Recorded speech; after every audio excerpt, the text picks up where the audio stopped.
inégalités mondiales. La parole est à M. Hervé Berville, rapporteur de la commission mixte paritaire.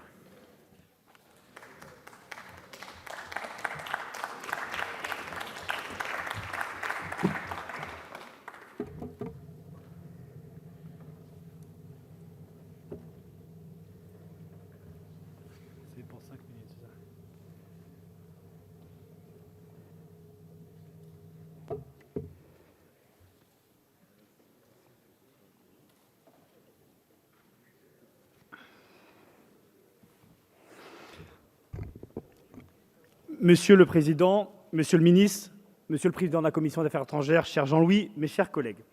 j'ai le plaisir de m'exprimer cet après-midi, quelques jours après que la commission mixte paritaire se soit réunie autour du projet de loi de programmation relatif au développement solidaire et à la lutte contre les inégalités mondiales. Avant toute chose, je souhaite saluer ici l'état d'esprit constructif qui a animé depuis le début tous nos débats, qui s'est concrétisé en mars par l'adoption de ce texte à l'unanimité et qui s'est poursuivi par ce texte de compromis qui a été rendu possible par l'esprit d'ouverture des deux rapporteurs, mes collègues rapporteurs au Sénat, et bien évidemment par celui des deux présidents de commission, Jean-Louis Bourlanges et Christian Cambon.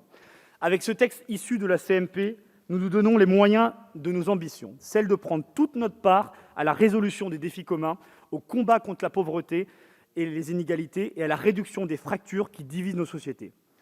Plus de 50 ans après la résolution adoptée par l'Assemblée générale des Nations unies en 1970, qui engageait les pays les plus riches à contribuer à hauteur de 0,7 % de leur revenu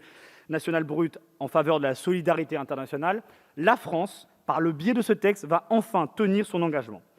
Au-delà d'être une simple intensification sans précédent de l'effort budgétaire, qui fera d'ailleurs de notre pays le seul pays au monde qui augmente aussi massivement l'aide publique au développement alors que certains reculent ou stagnent, cet engagement de 0,7 % est d'abord un cap qui traduit cette ambition qui nous anime tous, avec nos différences, avec nos nuances bien sûr, mais que nous n'avons jamais cessé de porter collectivement, qui plus est dans le contexte sanitaire, économique et politique si particulier que nous connaissons. Et je tenais ici à remercier tous les membres de cette Assemblée, bien évidemment de la majorité, que je ne citerai pas tous parce qu'ils sont nombreux, mais aussi des oppositions, Dominique Potier, Jean-Paul Lecoq, Bérangère Poletti, Michel Herbillon notamment, qui ont su porter aussi et continuer à porter ce texte malgré les difficultés que nous connaissons.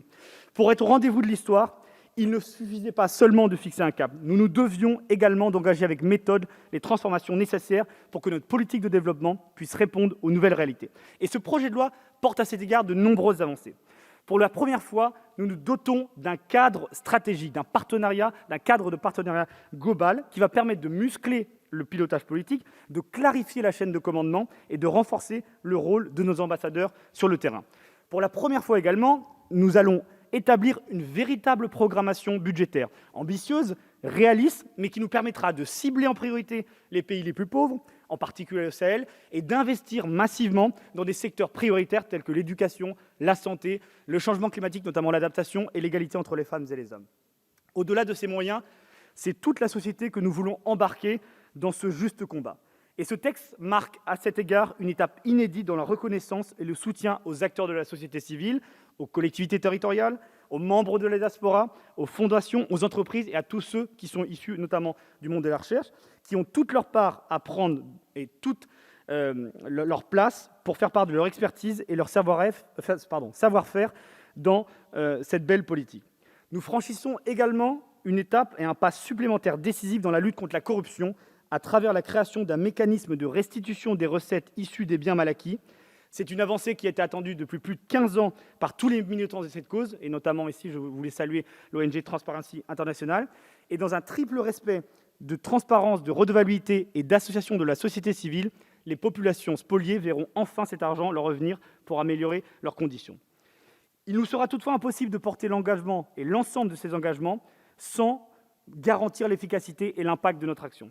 Car oui, le seul principe qui doit nous guider, c'est celui de trouver les solutions et les partenariats les plus efficaces pour faire face aux enjeux communs, préparer les défis de demain, que nous soyons à Bangalore, dans les Côtes d'Armor, en passant par les Comores ou le Salvador. Et donc, la création d'une commission indépendante d'évaluation constitue en ce sens une avancée majeure, car elle permettra d'évaluer de manière rigoureuse l'impact réel et concret de nos actions. Alors vous le savez, il y avait un point de divergence entre nos deux assemblées sur la composition, la nature de cette commission indépendante d'évaluation, mais nous avons su trouver un compromis, une ligne de crête, et nous avons su créer au fond un objet innovant qui deviendra la pierre angulaire de la modernisation de cette politique. Ce texte est aussi le reflet de notre vision du monde, des valeurs que nous portons collectivement et qui guident notre action à l'international. Nous pouvons être fiers dans cette assemblée d'avoir renforcé dans ce texte la place des combats universels tels que la défense des droits humains et notamment des droits des enfants, l'éducation des jeunes filles ou encore la préservation de la biodiversité. Et c'est autour notamment de ces valeurs que nous avons su nous réunir et le compromis de la CMP n'aura renié aucune d'entre elles, bien au contraire. Ce texte prend largement en compte l'important travail effectué par chaque chambre parlementaire, par chaque parlementaire dans sa diversité. Et je ne peux donc que vous inviter à adopter ce beau projet de loi en pensant notamment à la présidente Marianne Le Sarnez et à tous ces militants de cette belle cause qui ont su porter, militer, investir, continuer à nous pousser pour faire en sorte d'avoir une politique d'aide au développement plus efficace, plus transparente et plus citoyenne. Je vous remercie. Merci, monsieur le rapporteur. La parole est à